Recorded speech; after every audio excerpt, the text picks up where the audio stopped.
கும்பகோணம் அருகே திருவிடைமருதூரில் மரத்தில் இருந்த விஷ வண்டுகள் கூட்டினை மதுபோதையில் இருந்த நபர்கள் கல்லால் அடித்ததில் அவர்கள் மீது விஷவண்டு கொட்டியதில் 13 பேர் மயக்கமடைந்தனர்.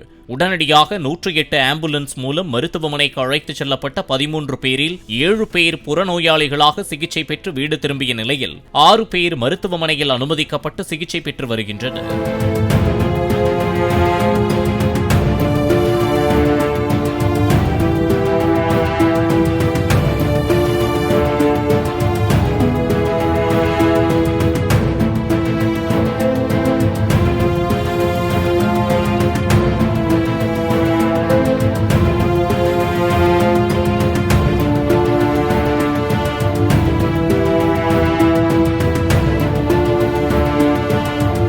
பிளே ஸ்டோர் மற்றும் ஆப் ஸ்டோரில் இருந்து பாலிமர் செயலியை QR கோடு மூலம் பதிவிறக்கம் செய்யுங்கள். செய்திகளை உடனுக்குடன் பெறுங்கள்.